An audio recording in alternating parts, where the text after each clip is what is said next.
The movie begins with a man named Quinn, who is waiting for his daughter in his car as she's coming out of the school. He picks her up and they head off together to buy a dress for the graduation party. Quan is happy and thrilled that his daughter finished her education and is graduating. His daughter, however, is in a hurry and wants to go to the dress shop quickly. The minute they arrive, she doesn't even wait for her dad to park. She jumps out of the car quickly to book a dress. At that moment, she bumps into a guy who is parking his motorcycle in front of the dress shop. His keys drop, he bends over to pick them up and then disappears from the place. Quan checks that his daughter got into the shop and moves on to park his car. But before Quan can park, someone rushes in to take his spot and crashes into him. Quan gets out of his car to talk to the other driver, but suddenly, a bomb explodes on the motorcycle in front of the dress shop. The blast destroys the shop and all the places around it completely, and there are many victims of the explosion. Quan is injured by the force of the blast, but he gets up quickly and runs to the shop to check on his daughter.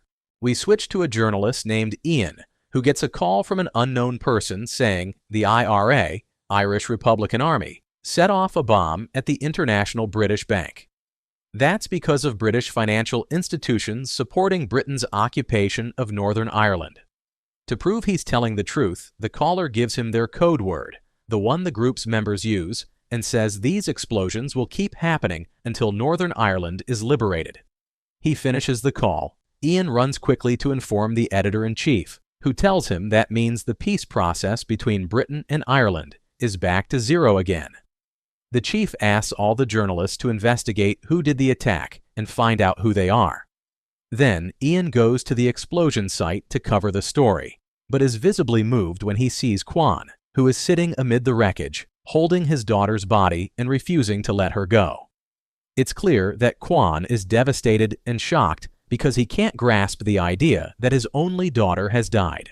At the same time, we see the person who did the bombing going to a house where two of his friends are waiting. When he comes in, he asks how many people died in the bombing, and they say the news is reporting 12 dead and 36 injured. They agree they have to stay in the house and not leave, as the police must be looking for any Irish suspects to arrest. Meanwhile, in Northern Ireland, we see a man named Liam, who is deputy minister in the Irish government. He's with his mistress, Maggie, in a hotel. Liam gets loads of messages about the explosion. At the same time, his wife, Mary, calls to check on him because he didn't come home the night before. Liam lies, saying he was busy and had to stay in the office, and the next day couldn't come home because of continuous meetings after the explosion. In England, the police arrive at Quan's house, where he's standing in his daughter's room, heartbroken and grieving, staring heavily at her photo and belongings. The detectives come to hand him something of his daughter's they found in the wreckage. Quan asks them if they'll really catch the criminals who did the bombing. The detective reassures him that it will happen and the criminals will pay for what they did. Back in Ireland, Liam receives a call from the British Prime Minister, Katie. She talks with Liam about the bombing, given that he's Irish, and asks him to find out who's responsible for this terrorist act. Liam tells her he'll talk to all the opposition parties and reminds her of the list of 40 Irish prisoners, including his own cousin. He says if she manages to get them a royal pardon, that would be a good move because he needs a bargaining chip so the opposition can tell him who did the bombing. Katie tells him that the 40 Irishmen are convicted of murder and it's not easy to pardon them, especially at the moment, but promises to think about it. Then Liam meets with the opposition party heads. Liam wants to know which party the bombing group is part of and tells them those who did this are extremists and are threatening the peace treaty with Britain.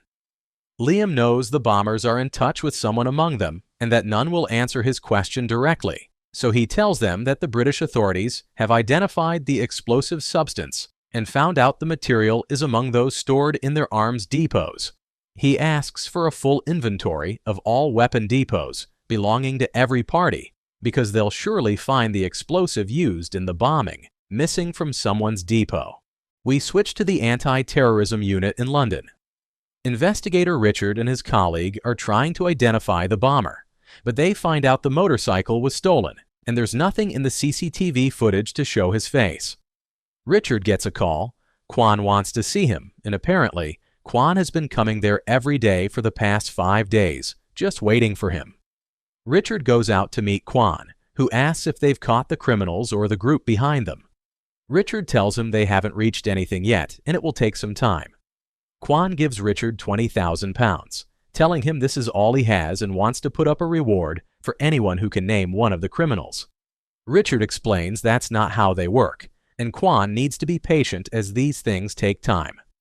Quan explains that his daughter who died was his whole family, and since her death, he has no one left. His 2 other daughters were kidnapped during his migration to Britain, and his wife died while giving birth to the daughter who was killed in the bombing. Richard sympathizes with him but tells him not to come back, promising to let Quan know immediately if they find anything. 3 weeks go by and the investigation continues, but no news of any arrests. Quan sees Liam in a TV interview, and the presenter asks him about the IRA, especially since he was once a member. Liam defends the IRA, telling the presenter those who did the bombing aren't from them and insists the IRA respects the peace treaty. Quan calls Liam and asks him about the people who killed his daughter, but Liam denies knowing any of them. Quan accuses Liam of lying, saying he must know who did it, since he was a former IRA member, and asks him to give him any name that could point him to the criminals. Liam says he's completely cut off from the group and there's no longer any contact. He ends the call. Afterward, Quan takes his car, buys a bunch of supplies, puts gardening stickers on his car to look like he works in landscaping, clearly planning to get revenge for his daughter himself. He heads to Northern Ireland, rents a room in a small hotel, then goes to Liam's office to meet him. The security guards look at him suspiciously, especially since he's holding a plastic bag. When they search him, they find it just has regular groceries. The guards try to kick him out, but Liam comes out of his office on hearing the commotion and agrees to see him. Liam tells Quan he understands his anger because of his daughter's death, but says there's nothing he can do to help. Quan calmly replies that he'll change his mind very soon, then leaves. When Quan leaves the office, he takes his stuff to the bathroom, and it's clear he's carrying certain materials that, when mixed, explode. Quan arranges the bottles in a particular way, sticks a lit cigarette on them, and quickly leaves the building. Moments later, the cigarette burns the string, the bottles drop, and there's a huge explosion in the building. After the explosion, Quan calls Liam, who is furious, but Quan ignores all that and asks for the names of the criminals. Liam says he won't let him get away and will have him caught, but is shocked when Quan hangs up. Liam orders his men to find and catch Quan immediately. Then Liam calls his nephew Sean in America and asks him to return and help deal with Quan. Liam's men later discover a wire attached to the gas tank of Liam's car. They panic, thinking it's a bomb, but realize it's a trick and find a note from Quan with the word names. One of the men returns to Liam and explains what happened, and it's clear to Liam that Quan is determined to get the names of any of the bombing perpetrators. Liam's men eventually track down the hotel where Quan is staying, but Quan senses them coming up the stairs. He locks the room door, wedges a chair under the handle, climbs out the window to escape, and realizes Liam's men have fully surrounded the place. He escapes through a small window to the rooftop, but Liam's men have kicked down the door and are closing in. Quan fights them off with great skill, managing to knock them all out before getting away. When they get back, Liam yells at them for failing to catch an old man, but they point out he clearly has advanced combat skills. Meanwhile, Sean arrives and goes with Liam to his office for a private conversation. Liam wants Sean to go to London to talk to Detective Richard and insists his name never comes up in the investigation. The next day, Liam goes to meet his mistress Maggie in a restaurant. But he's shocked to receive a message with a recent photo of him and Maggie making out, and there's a note saying, "I want the names." Liam realizes Quan is watching him and was the one who took and sent the photo. Meanwhile, in London, Sean meets Richard, delivers Liam's message, and tells him the IRA had nothing to do with the bombing. It was someone from the opposition parties, but even Liam hasn't identified them yet. Liam has a plan to find out by changing the code each party uses to communicate. If another attack happens and the attackers announce the code, they'll know which party is responsible. Richard agrees with the plan on the condition that as soon as Liam finds out who's behind it, he informs Richard personally so that he can arrest them himself. Sean agrees and goes to inform Liam. Liam has moved to his farmhouse for safety, as he's afraid Quan will find and hurt him. But it turns out Quan is secretly watching Liam's every move, follows him to the farmhouse, hides his own car among the trees, covers it with branches, and erases his tire tracks. At night, Quan sneaks into the farmhouse, gets inside an empty barn, and plants a bomb.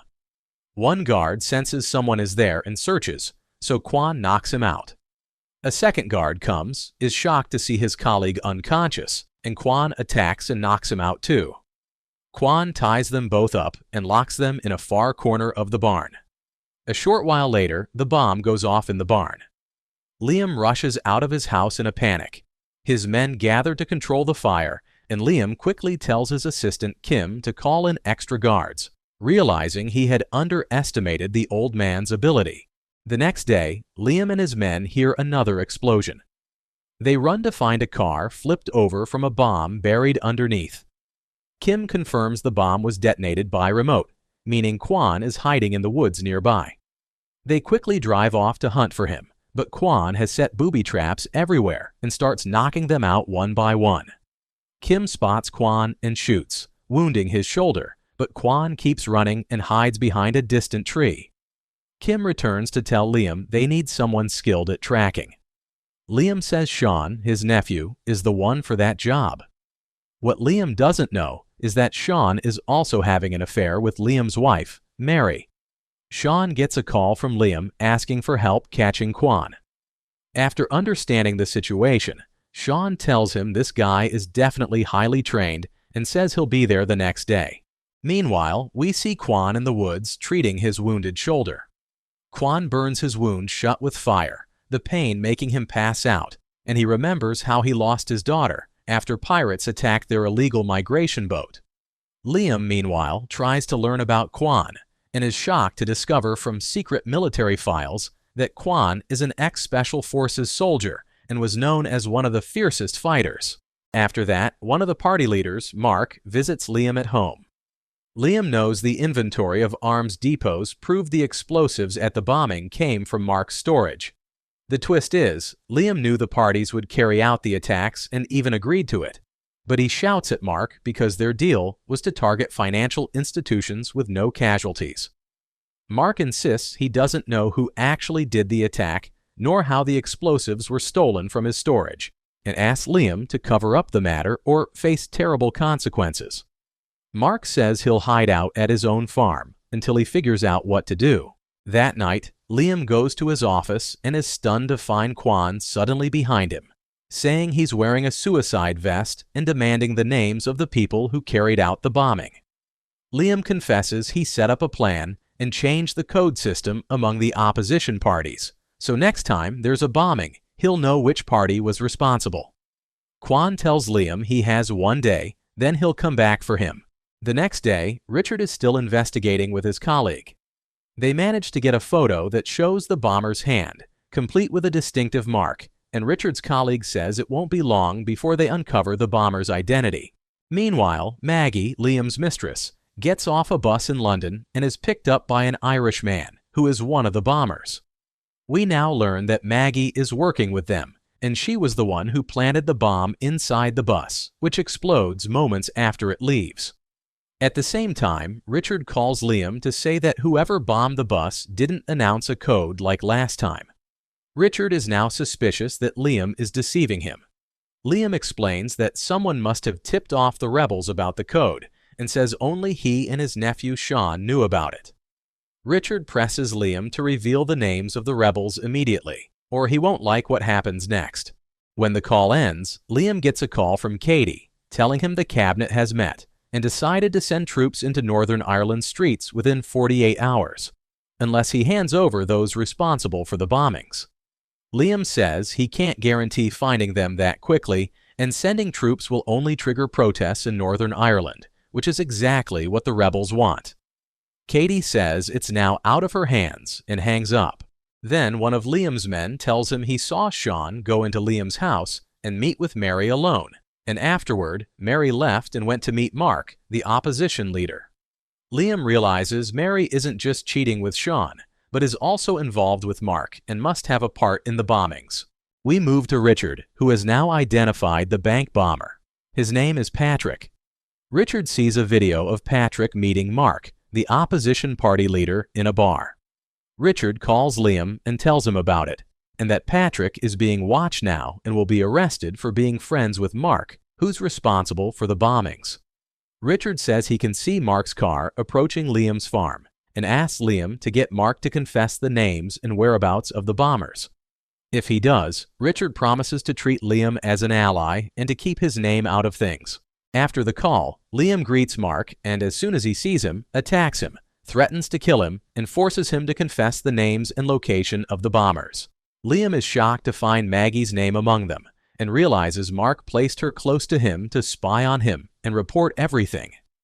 Liam decides to kill Mark to keep him from testifying.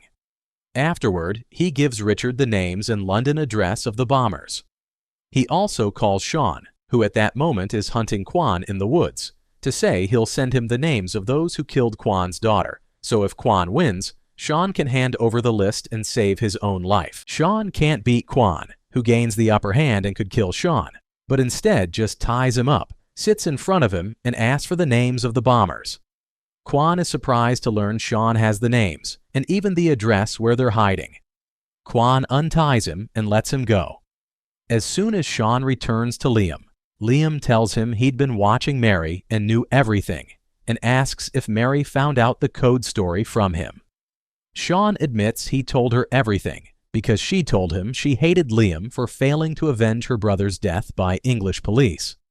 Liam tells Sean that Mary used him to get information and then informed Mark about the code change so they wouldn't announce the code after the bombing and get caught. Liam is very upset with Sean and tells him he wants him for one last job, then never wants to see him again. The next day, the police have the bomber's apartment surrounded under Richard's command and are waiting for the order to raid. At this point, Quan shows up disguised as a gas company worker and asks the building manager to let him into the bomber's apartment, claiming he needs to check for gas leaks. Once inside, Quan meets Patrick and his gang, and before Quan can move, they search his bag, only to find a gun inside. They want to kill him, but Quan fights them with great skill and takes them all out. At the same time, the police raid the apartment, but Quan slips away before anyone sees him. It turns out the police had a tip from Liam that there's a third bomb set to go off. They torture Maggie until she confesses that the bomb is inside a laptop belonging to journalist Ian, telling them she got close to him and put the bomb inside without him knowing. But the shock is that at that time, Ian is already flying to Rome, and the British Prime Minister is on the same plane. But the police reach Ian just before he boards the plane, take his laptop, and blow it up safely away from the plane. Then the police kill Maggie and finish her off. We find out Liam sent Sean to kill his wife, Mary, to erase any evidence of his dealings with the opposition parties. Meanwhile, Quan sneaks into Liam's house, tells him that the woman in the cafe with him was one of the criminals he saw in the apartment, meaning Liam had a hand in the bombings. Liam swears he didn't know anyone would get hurt, but Quan ignores him and forces him to upload the photo with Maggie online, telling Liam that now the whole world will know he's a terrorist. Then Quan walks away, having avenged his daughter. His assistant greets him with tears and relief and hugs him, and that's the end of the movie.